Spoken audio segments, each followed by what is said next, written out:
Hello everyone, welcome to your class.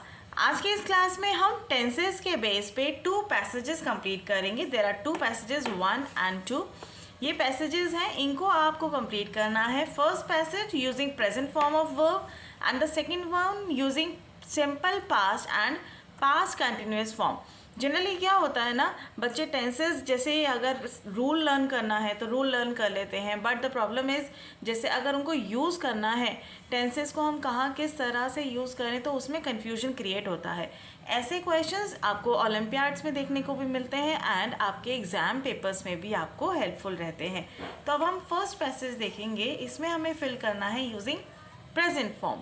Present form में क्या आता है, अगर हम सिंपल प्रेजेंट की बात करें, जो सिंपल टेंस होता है उसमें क्या है, इज़ या एम या आर इस तरह से यूज़ किए जाते हैं प्रेजेंट में, एंड वर्ब के साथ एस या ई एस यूज़ होता है।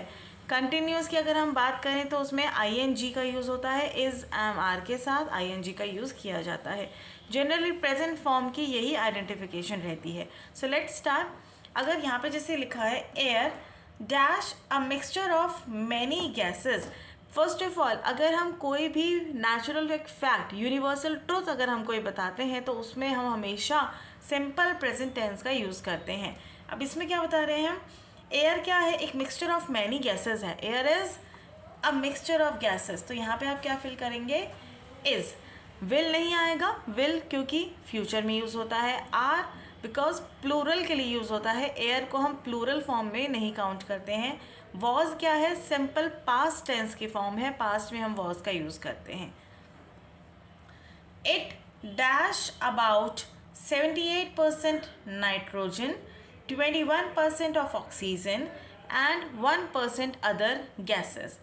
इट डैश क्या आएगा यहाँ पे, कंटेन, कंटेंट, कंटेनिंग या कंटेन्स। यहाँ पर क्या आएगा, सब्जेक्ट वर्ब एग्रीमेंट एक नाम की चीज़ होती है। अगर आपने नहीं समझा है तो आप वो मेरी क्लास ज़रूर अटेंड कीजिएगा, उसमें आपको समझ में आएगा सब्जेक्ट के अकॉर्डिंग हम वर्ब किस तरह से यूज़ करते हैं। अब यहाँ पर क्या है, इट किसके लिए यूज़ किया गया है, एयर के लिए यूज़ किया गया है। एयर क्या है, हमने सिंगल में रखा है। जब भी हम सिंगुलर नाउन के बारे में बात करते हैं तो वर्ब के साथ हम एस या ई एस ऐड करते हैं। तो यहाँ पर क्या आएगा, कंटेन्स, इट कंटेन्स, इसको टिक करेंगे, यहाँ पर हम कंटेन्स फिल करेंगे। It contains about 78% nitrogen, 21% of oxygen and 1% other gases. Animals dash to breathe in air in order to get oxygen. Animals है, प्लूरल फॉर्म है, प्लूरल के साथ आप क्या करेंगे, वर्ब में एस या ई एस ऐड नहीं होता है। सो यहाँ पे एनिमल्स है, यहाँ हम लिखेंगे need. Animals need to breathe in air in order to get oxygen. Oxygen dash the food within their body. Oxygen क्या करती है, फूड को बर्न करती है। तो बर्न करती है तो आपको क्या करना है, एस ऐड करना है, वर्ब के साथ एस आप ऐड करेंगे। Oxygen Burns the food with in their body and releases energy for various activities. Releases, not released, released. ed भी क्या है, पास्ट फॉर्म हो जाती है, तो ये भी नहीं आएगा। रिलीजिंग, ये ऑप्शन ही रॉन्ग है बिकॉज यहाँ पर क्या है, रिलीजिंग लिखा है, यहाँ पर ना इज़ है, ना एम है, ना आर है और ना ही वॉज वर है, कुछ भी यहाँ पर नहीं है।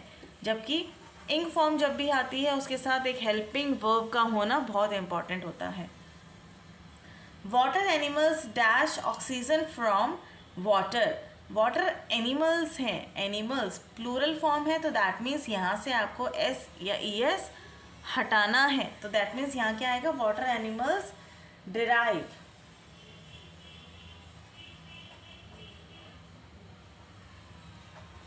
Oxygen from water. इसको लर्न करने की एक सिंगल ट्रिक है जो मैं आपको हमेशा बताती हूँ। सब्जेक्ट अगर सिंगुलर है, सब्जेक्ट अगर सिंगुलर है तो आप वर्ब के साथ एस या ई एस ऐड करेंगे। एस और यहाँ पर एस है, that means they stand for single. इस तरह से आप इसको लर्न रख सकते हैं। अगर सिंगुलर है तो आपको एस ऐड करना है, अगर प्लूरल है तो आपको ऐड नहीं करना है। ये सिंपल ट्रिक है, इससे कंफ्यूजन नहीं होता है। सिंगुलर एस से याद रखेंगे, S for singular, and we have to add S और es in the verb for singular subjects. Now let's come to the next passage. Now this passage you have to complete with simple past form and past continuous form. Simple past means was or were, and past continuous means was were के साथ ing plus ing जब भी लगता है continuous में तो वो ing form लगती है। सो अब इसमें आपको क्या करना है, करण dash a song yesterday. Karan sing a song yesterday, sings a song yesterday, singing a song yesterday, or sang a song yesterday. Yesterday means जो बीत गया उसके बारे में बात हो रही है। The past tense, past tense में verb की भी second form यूज़ की जाती है। So इसमें second form क्या है, sang। तो यहाँ पर हम लिखेंगे sang. Karan sang a song yesterday. He dashed for the school function. He sang for the school function. He sung for the school function. He singing for the school function, or he was singing for the school function. This is the correct option. Was singing, ये कौन सी form हो गई, past continuous form. तो यहाँ पर आप fill करेंगे was singing. Was singing. He was singing for the school function. Sushil dash too much. Read. Reading is read is reading.